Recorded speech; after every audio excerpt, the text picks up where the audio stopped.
All right, so welcome to a legacy grade life. You are in a safe space and we will get something tangible here. I know that you're familiar with TMC. So once you get to this space with me, I think it's always legacy from here. So you're welcome. You're in a safe space. Whatever you tell me is between me and you. I'm not going to share. Even if you say don't share my testimonial, I will hold it, I won't share it. So you're in a safe space and I'm super delighted to be here. Now, what's here for me? What's my job here? My job here is to show you,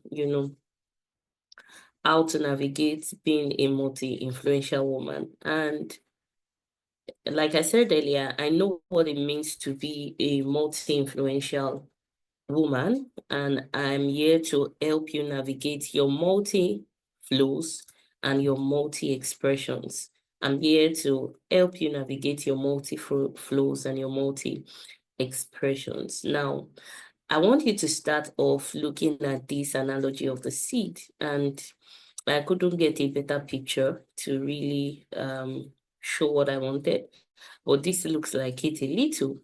I want you to look at this analogy of the seed. Everything about the earth is in a seed form. And so in every seed, there is a tree that has a seed. In every seed, there is a tree that has a seed that can become a tree that has a seed, meaning that tree that has a seed can become a tree, and that tree has another seed that can become a tree that houses a seed that can become a tree that would have another seed that houses a tree. And the interesting thing is, we were not really meant to be one thing, because I saw that you have a concern about, I'm one thing, I should be one thing, or, the society has told you that you should be one thing, or let people know that you are one thing. They'll say, stay on something so much that you're the best at it, and nobody would, be able to ignore you, those sort of motivations. And they are true for some people, but for some other people, you would only learn to master one thing about you per season, and you move to the next one thing to master. So, by the way, if at any point you want to stop me, tell me to repeat, want to hear that again, please feel free. I'm not talking at you. I want us to get to a place of clarity together. So the truth is, you were not meant, or we were really not meant to be one thing. We were really not meant to be one thing. And so everything about the earth, everything about us, everything about our ideas, everything about our visions are in seed form. And it means that they house more than what we see. That's why sometimes you have just an idea to probably start.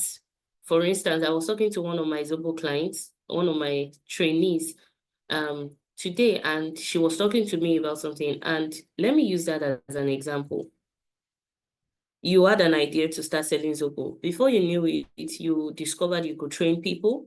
Those are multi-flows from a single idea. You discovered you could train people. Next, you discovered you could bring forth recipes that are for diabetic patients. I remember I was talking to somebody recently and giving that person that idea. You discovered that you could cater for drinks at parties. They are different things, but from a single flow, all right? They are from a single flow. And so I want you to see yourself with the analogy of a seed. In a seed is never just one thing. And interestingly, something about a seed is that at different stages of the growth of that seed, you are probably going to think that that's the end of the seed.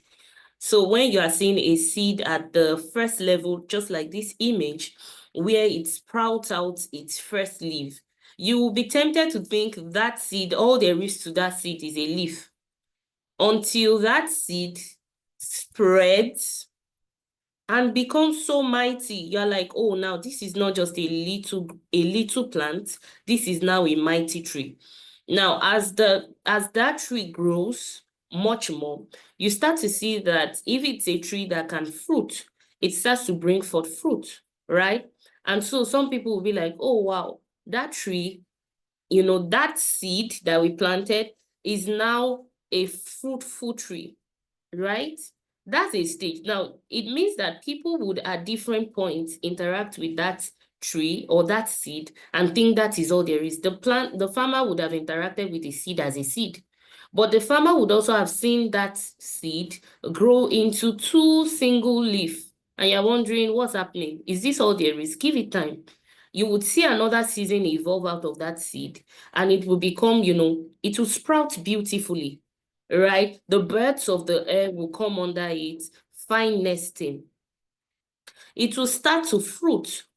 At that point, many other people will start to come. They want to partake. They want to eat of it. Another season will come. That tree becomes a firewood. Another season comes. That tree becomes charcoal. And it goes on and on and on and on like that. So we were really not meant to be a thing. So consider yourself as a seed. Being multi-influential, being a multi-flowing woman or person is not a challenge. I don't want you to see it as a challenge. I want you to see it as an identity, and we're going to get there very soon. I want you to see it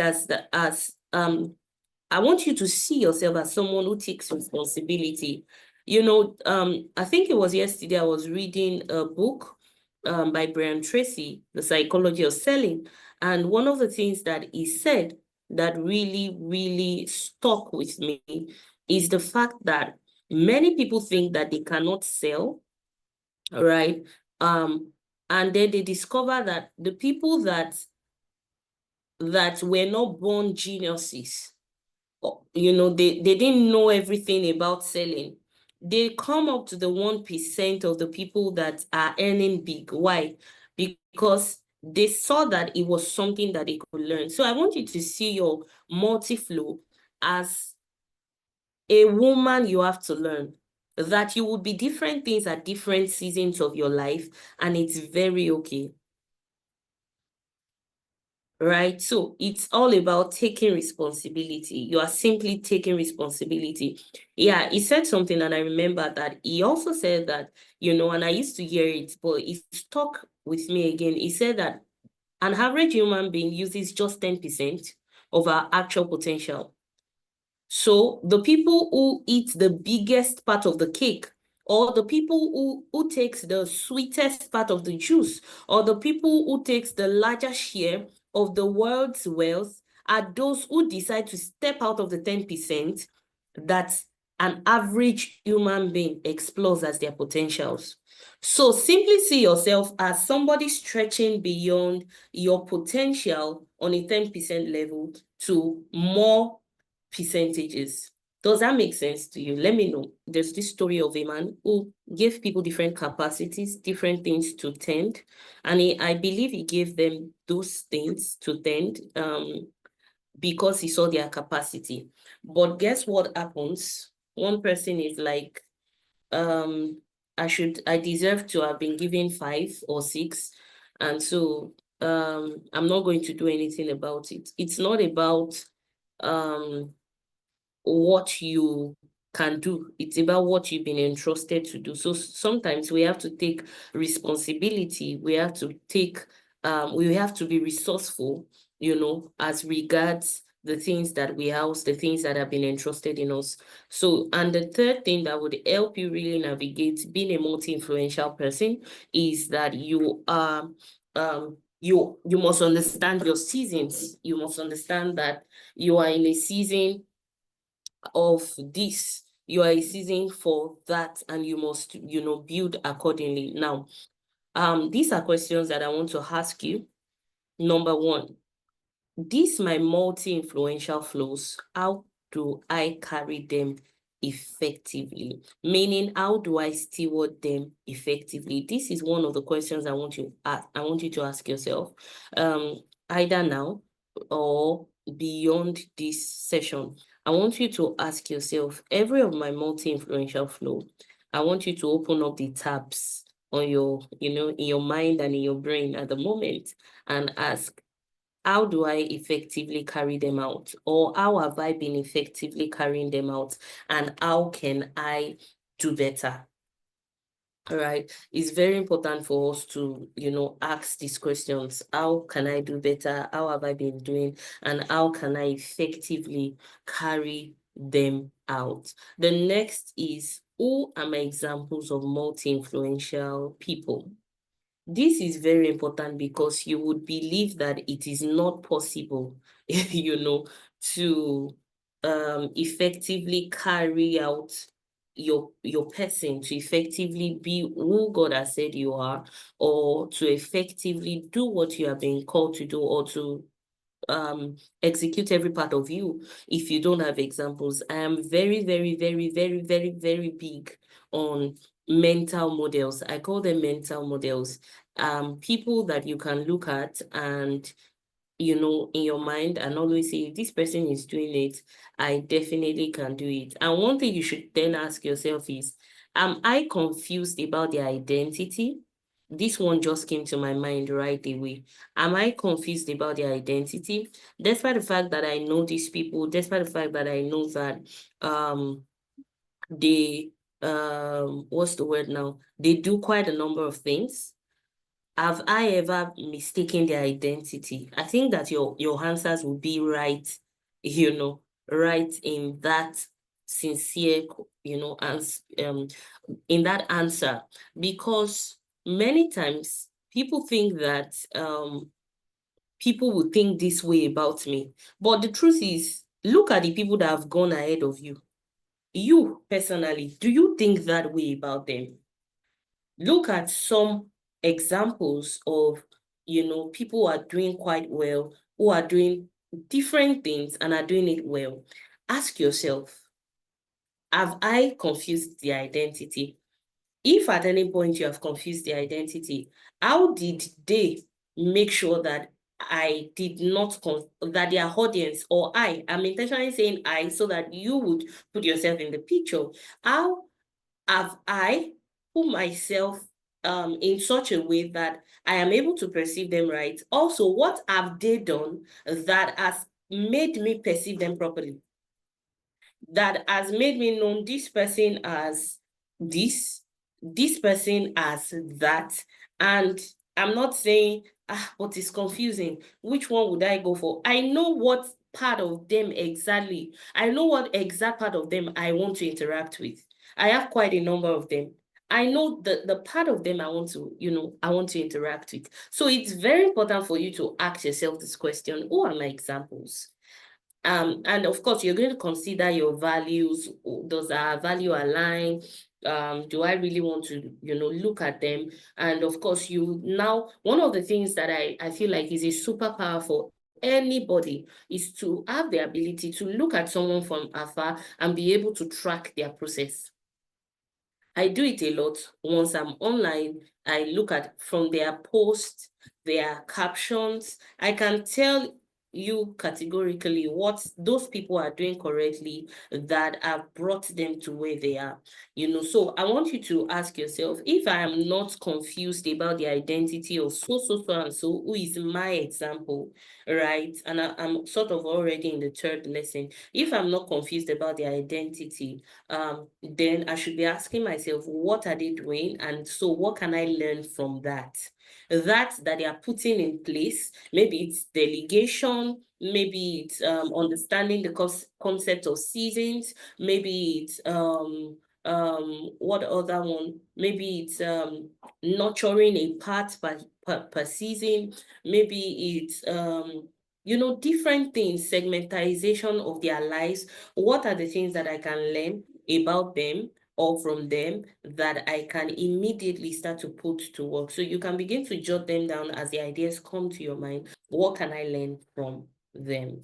Then I would now ask you to ask yourself, how can I separate my short-term expressions from my long-term expressions? It is very important, because one of the problems with a multi-influential woman or a multi-influential person is that we do not sometimes know how to differentiate, right? How to differentiate between an assignment for the now and an assignment for forever, or an expression for a while and an expression for, you know, for a long time.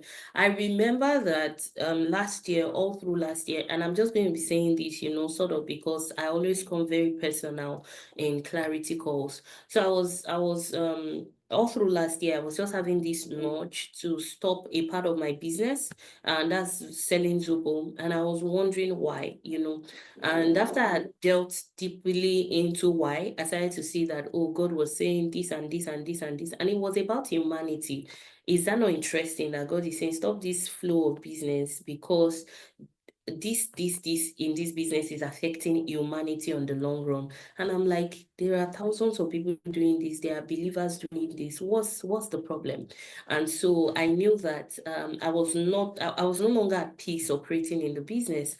And so even though it's like a daily, weekly kind of income for me, it's a weekly income, it's automated, right?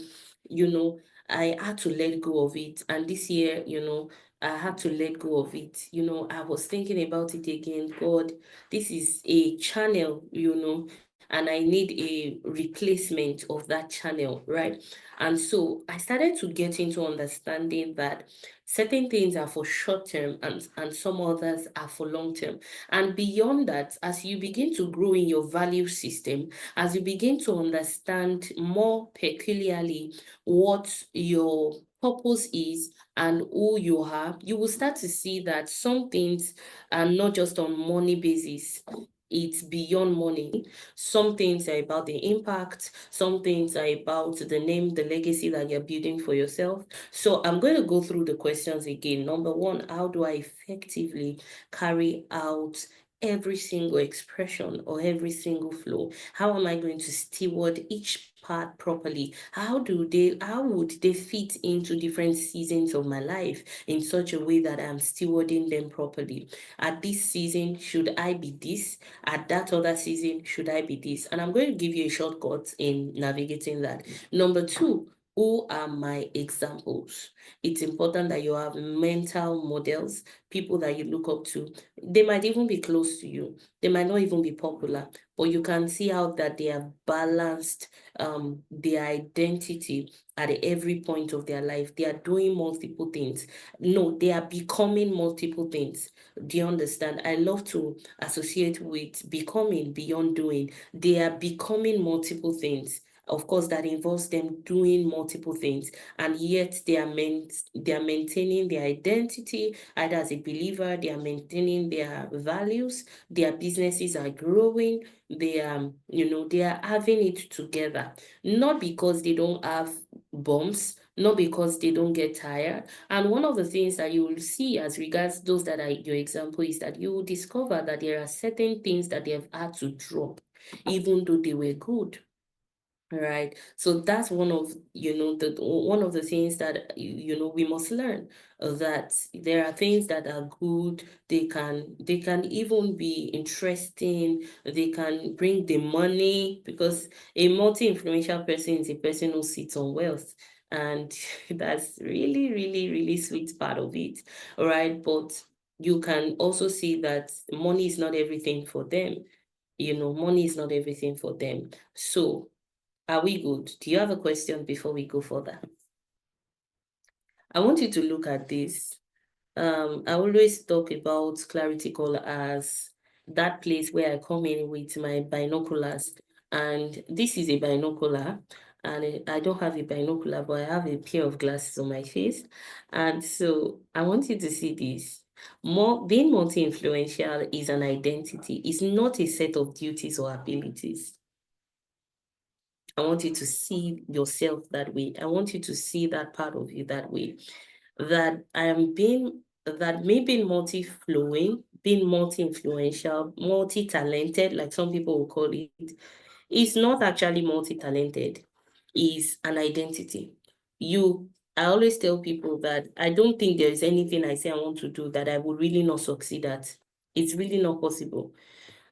I'm going to do it so excellently well, you are going to wonder. And it's the reason why I have the capacity to give different people in different niches wisdom to navigate their business, and they are going to blow literally.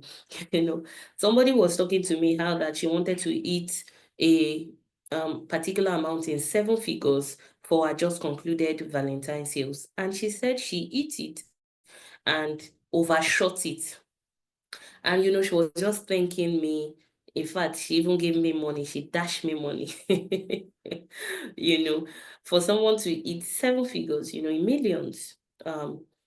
And that is how a multi-influential person is. You can see the details of another person's life and business beyond what they can see. And so I want you to see it as an identity. Even when you say, I don't want to help you, I don't want to give answer to that person, or when you say, I don't really know about it, you find out that you know how to figure it out. So it's an identity. It's not a set of duties and abilities. And I always tell people that every single person has the capacity to be multi-influential. It's not for certain people. Some people have only groomed themselves. They've awakened to that reality and that possibility, and they've owned it. For instance, for me, I don't think there is anybody in any niche that comes to me and tells me this and this and this and this is what I need in my business, and I would not tell you this and this and this and this is what you should do. And it's not empty set of counsels. It is roadmaps that will work if implemented immediately. So it's an identity, and you have to own it. You have to love it. You have to embrace it. You have to be aware about it. You have to deploy it. You have to show it to people that this is an identity. This is not a set of duties. This is not a challenge. This is not just abilities and talents that I have coming together. This is a person with different aspects. God himself is multifaceted. God's wisdom itself is multifaceted. God would speak to you in business. He will speak to you in career. He will speak to you in relationship. He will speak to you in friendships. He will speak to you in business partnerships. He will speak to you in diet. He will speak to you in everything. Yet is God. It's his identity. He owns it. He deploys it. He's never scared of sharing that part, with you. Do you get it? So I want you to see that this is like looking through the binoculars and saying that being multi-influential is not some set of duties. Being multi-influential is my identity, right? I am multi-flowing. I am open to ideas, right? It means that it's even one of the signs that a person is that you have an enlarged heart. It takes an enlarged heart to be able to take to be able to pick an idea, to sit on the idea and launch the idea and get it very successful. So wisdom is the answer. Wisdom is the answer to anyone who is seeking stability, to anyone who is seeking what's the word now, who is seeking that their multi-influential flows does not get confusing first to themselves, because sometimes you're wondering, why is it only me picking these ideas? Or is it because, or is it because, or is it this, or is it that? I used to tell people that I ought to have been in coaching as far back as 2019, 2020. But somehow I was just like, nah, it's not a big deal. Nah, I just have the operation of wisdom in me. People just like, people just like coming to me. Their businesses just prosper by my counsel. It's not that deep.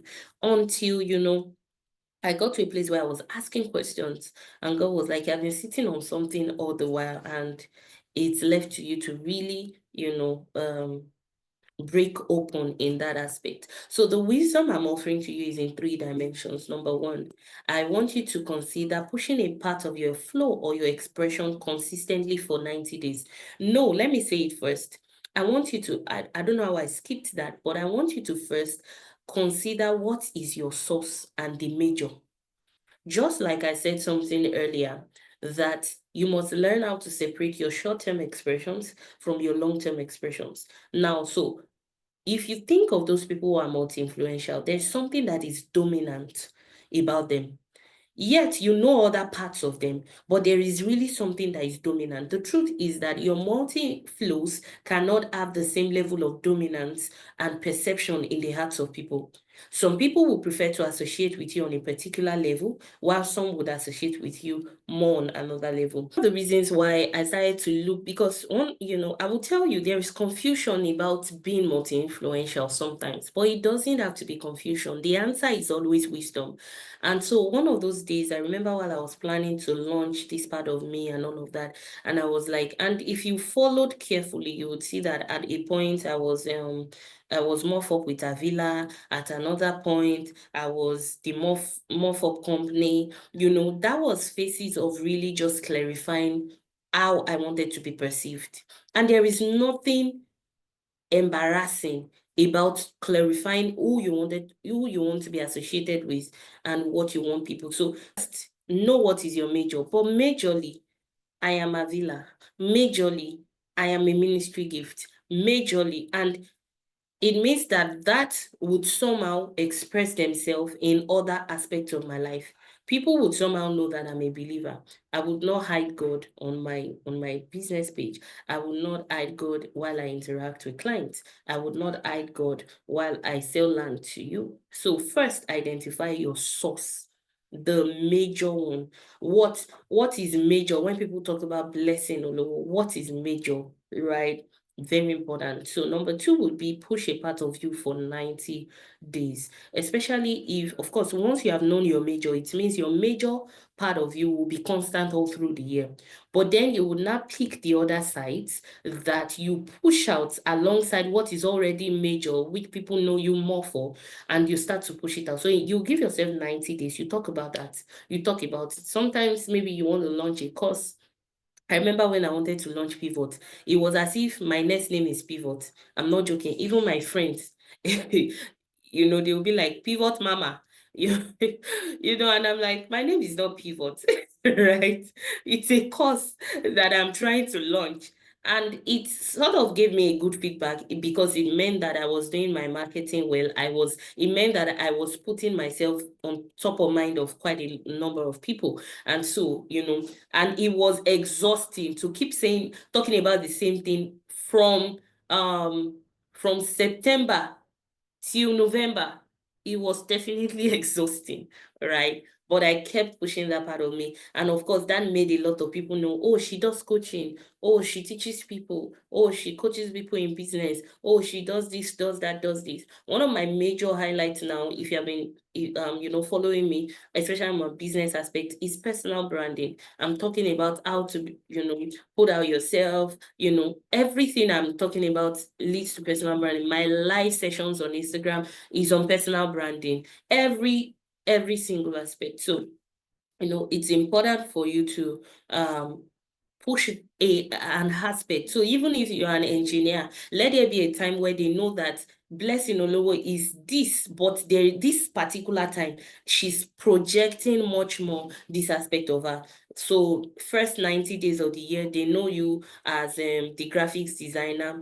Now, what will happen is you are not hiding the other parts of you, because what your aim is that at every part of you that you project, people associate it with you. You are carrying them on a journey. So when you release the other parts, they already know that other aspect. So when an opportunity comes for you in that aspect, they will remember you because you have done the work of bringing them in on that aspect of you.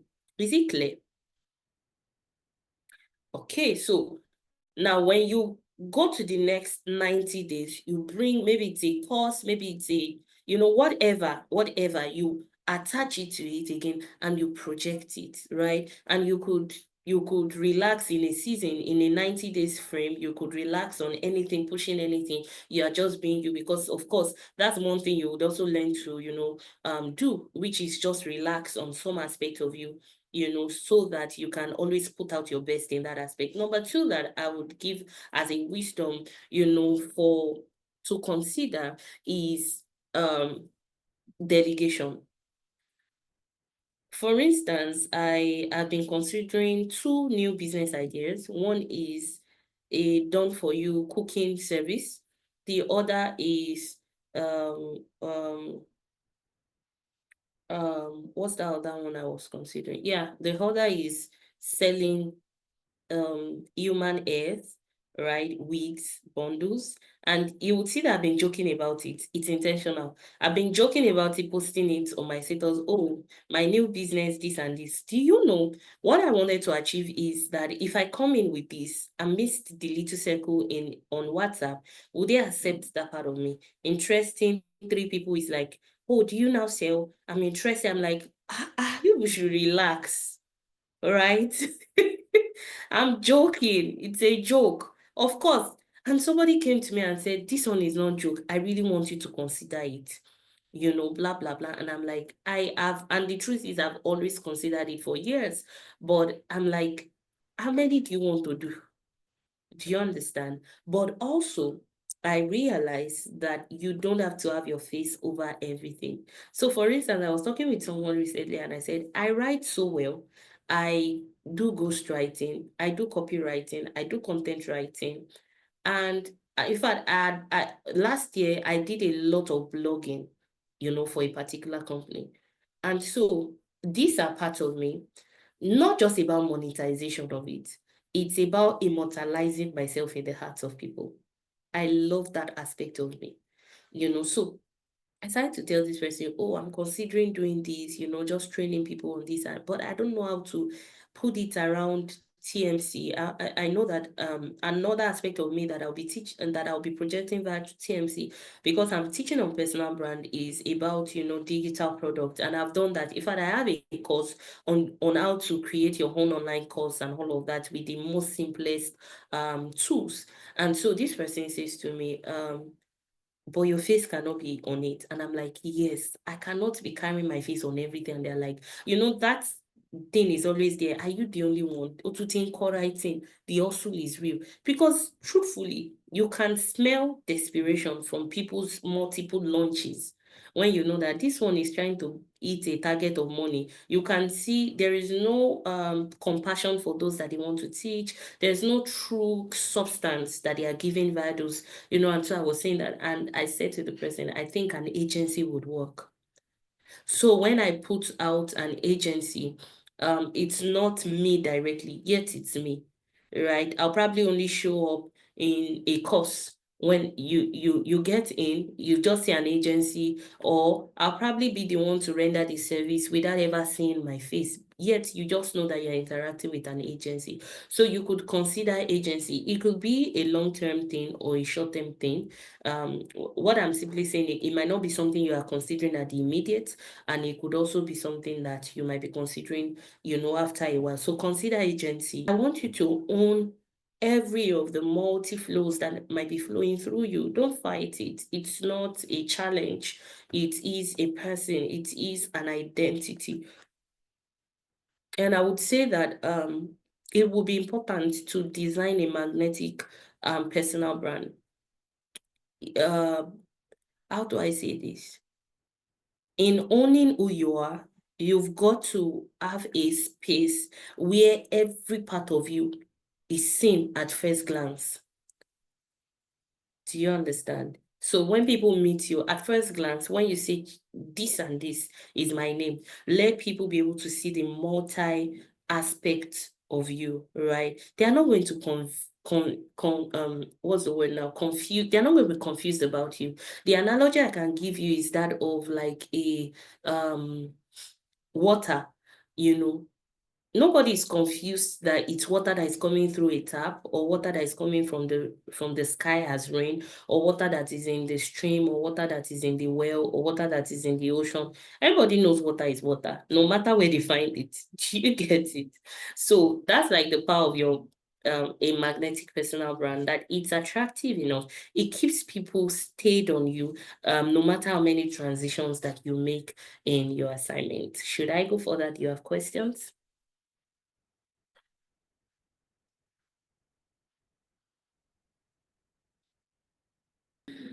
Everyone always comes to that place where they're like, I think I should earn more. Hey, God.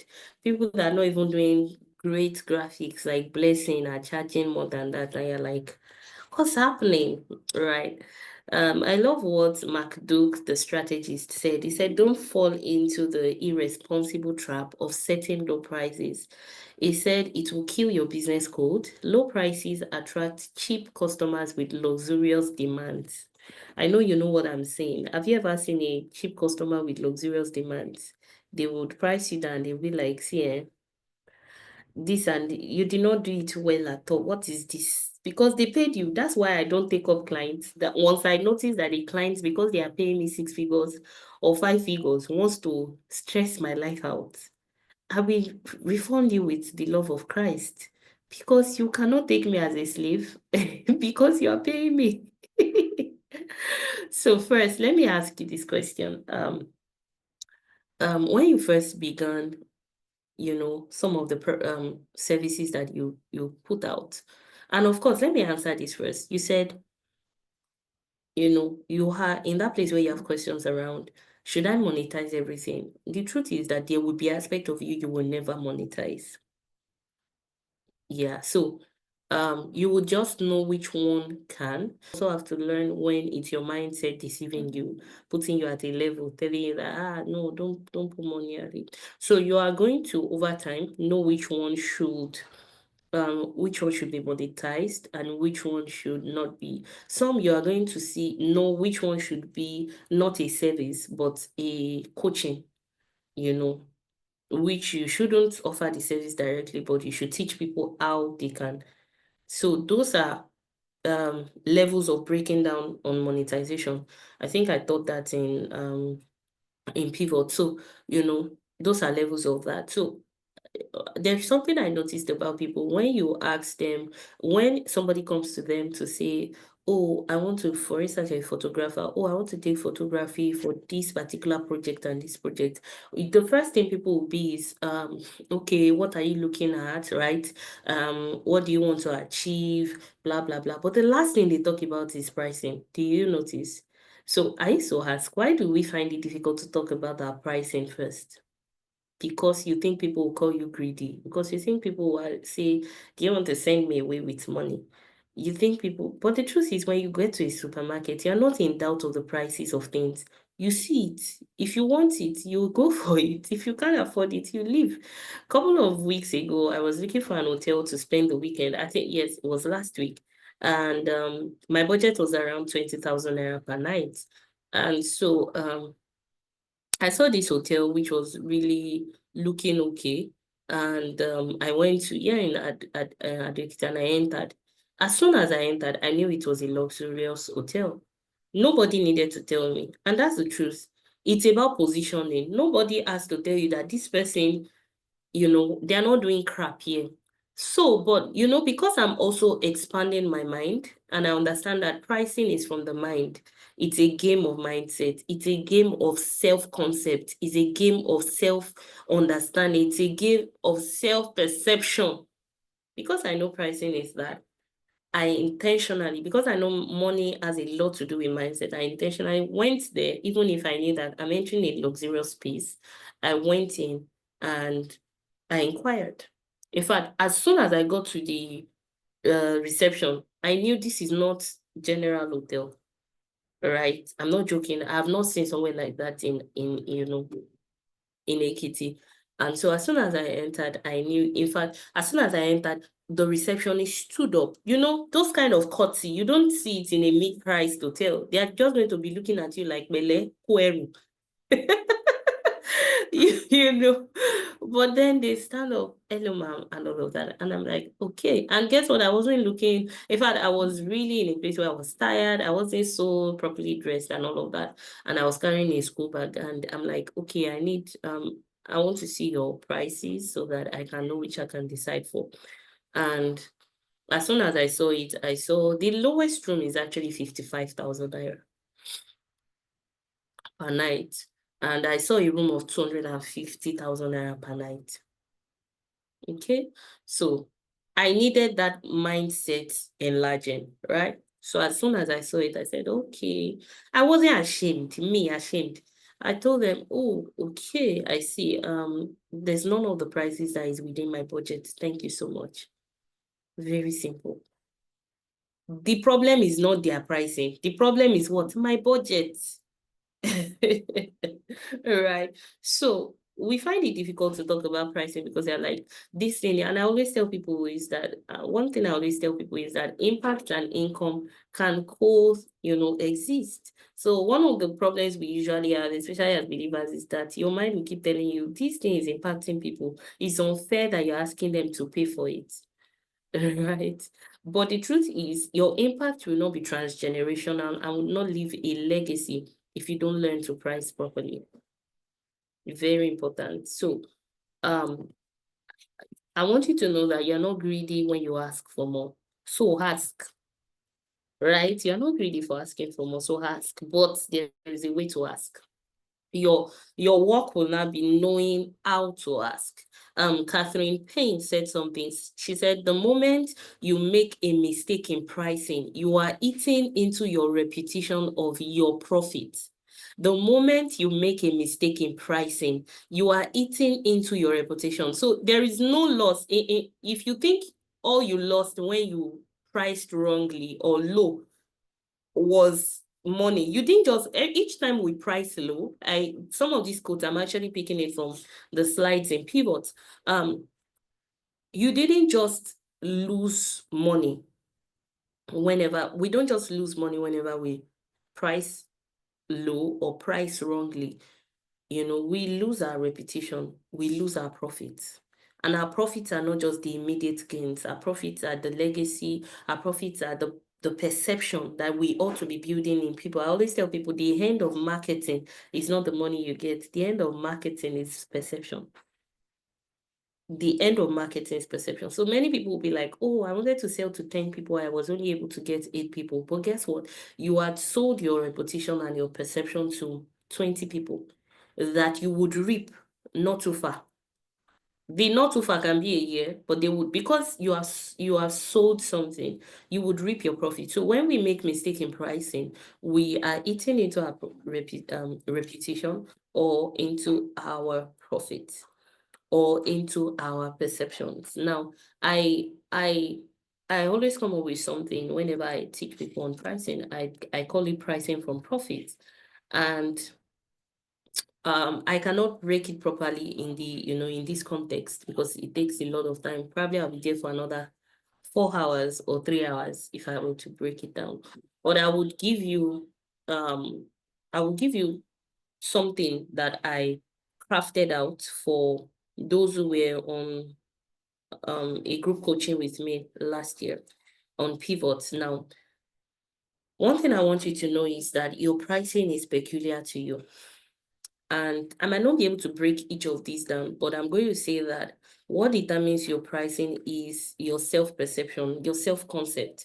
And so many times what we need to work on is our self-concept. So I want you to first create the picture of your rich life. What makes you price low or great? And pricing low is not necessarily bad.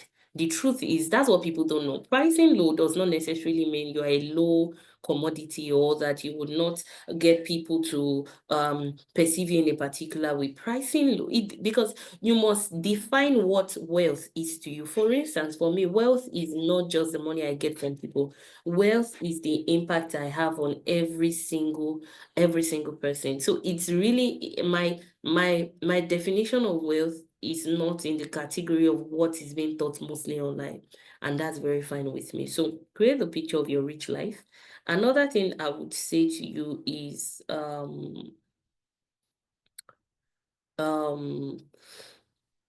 your pricing is peculiar to you. What determines your pricing is your dream brand. What kind of brand do you want to? And I would say your dream personal brand, such that no matter what comes out from your personal brand, people are willing to pay to because it's from you. And at the level that I am, I know that there is nothing I put out now that there are not some set of people that automatically buys into the idea. They are no longer in the place of Would it be okay? Would it be valuable? Would it be worth my money? Because they've experienced my brand again and again. They've experienced it when I was not putting a price on it. They are experiencing it when there's a price on it. And so they are like loyalists, right? No matter what it is, they will find their way into it, right? So what is your dream brand? The next I would say is, who are your dream clients? These are the things that determines your pricing. Next is, what is your value stamp? And your value stamp, I can't break it down. I talked about it in Pivot. Your value stamp is really your X factor. It is your game-changing skill. So what's your value stamp when people experience your personal brand? Another thing that helps for pricing is your decision. At the end of the day, pricing is your decision. If I bought this comb, for 100 naira and I decide to sell it for 1,000 naira, it is my decision. Yes, it is. So it doesn't matter who is like, I've seen a lot of people come and rant and be like, how can you say this thing that is in Yaba, it is just 2,000 naira, and you're telling us it's 200K. Fear God. Price with the fear of God. You don't know what kind of brand that person is trying to build. You don't know what kind of clients that person is trying to attract. You don't know what kind of, value the person is adding onto what you think is 2,000 naira. Right? So it's your decision on pricing. It's your decision at the end of the day. Next is, what determines your pricing is your systems. A lot of people, like I used to tell people, when I told someone that, oh, I sold pivots to 10 people, and of course it was 50,000 naira, and of course I gave discounts. I gave even maybe about 4 people scholarships, and the person is like, oh wow, and I still made 500,000 naira regardless of the scholarships I gave. And the person like, wow, what people start to think is she's the owner of the whole 500K. What they forget is that you have automations that you are paying for, right? You have gadgets that you're investing in because you want to give them better experiences. Your time, you are paying volunteers and interns, and they just think, especially when you say digital product, they just help you to calculate your money. Somebody says, oh, I sold that course for 50,000 naira, 1,500 people register. You're like, hey, 30 million naira. So the next time they want to come and beg you for money, they are like, she will say she doesn't have money and she just sold that course. You forget that she has over 10 10 staff she's paying. You forget there's a rent to pay. There are gadgets. There are things to renew. There are integrations that require money. There are softwares that must be paid for. So, and then the last I will say to you is, what determines your pricing is your value add-ons. I call it value add-ons, meaning maybe you are offering something that is peculiar to only you. Probably you are saying, for instance, my clarity calls, some people don't give their recordings out, to that person. For me, I would give it. That's an add-on. That's why I will charge you more, right? It means you are going to access my wisdom, not just for an hour, for quite a number of days till you get it right. Number two, I'm giving you my slides, right? A document that can help you really go through it, ask yourself the questions I've asked again and again. Those are valuable add-on, right? Maybe somebody gets a product, they are going to get a delivery free. A free delivery. People think you are just performing magic. Man, sir, it's on your money. We have priced it. We are not doing charity. So those are some of the things that, determines pricing from purpose. You must see purpose. You must place purpose before your pricing. So you are not outrageous, and at the same time, you are not on the pricing yourself. And I want to remind you again that you are not greedy when you ask for more. There's just a way to ask. One of the things that I love to do about my personal brand and that I have asked is that, as much as personal brand is doing well online, personal brand is doing even more well offline. I'm telling you. And I will give you this typical example. I served in OBS while I was serving, while I went for 3 weeks orientation camp. And we were about a team of 16 people. And by the time I left them in 3 weeks, because my birthday was 2 weeks after I left camp or 3 weeks after I left camp, every single one of them were writing something about me that I did not for once say with my mouth, but that I expressed, right? So one thing I always figure out is every one of them want to always be around me, ask me questions around business, around life, around friendships. That's my personal brand. I impact people, right? My wisdom is peculiar. I would help you see what you have been saying, but in a different way, right? And so when we have such conversations, they are like, there's none of them I told them I do ministry or none for a whole 3 weeks. And I wasn't hiding my identity. They know I'm a Jesus girl. But I wasn't all about saying, oh, do you know I do this? Oh, do you know I do that? But by the time we're done, a particular person said, meet Avila, the multi-purpose woman. I never for once told her, right? And that really made me know that you're doing something well. You are doing something great because personal brand is about perception.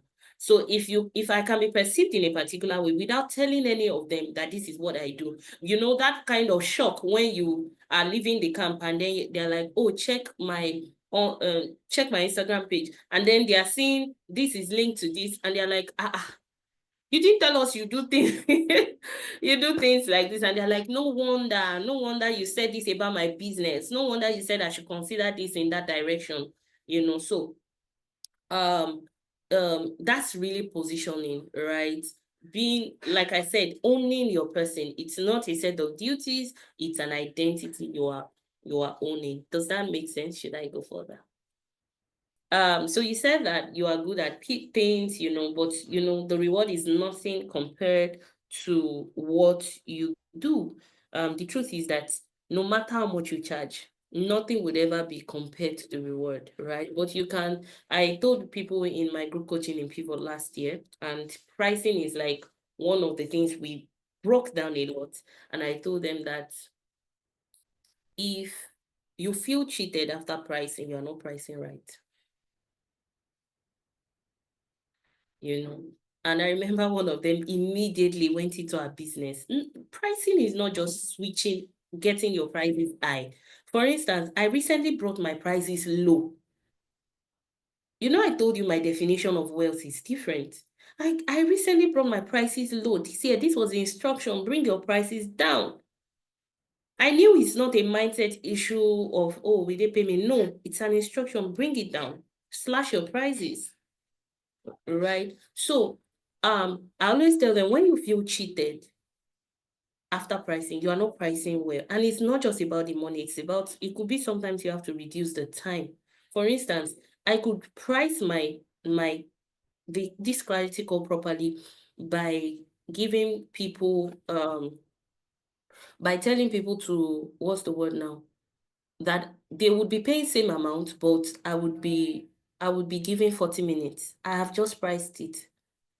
Right, because pricing is not just money, it's also my time, my knowledge, so sometimes I go way beyond by giving a person bonus by extending the 1 hour.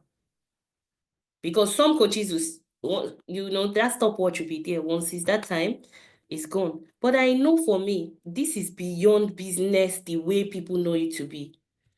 Do you understand? So you will never have all the reward, but make sure that you're not feeling cheated while at it.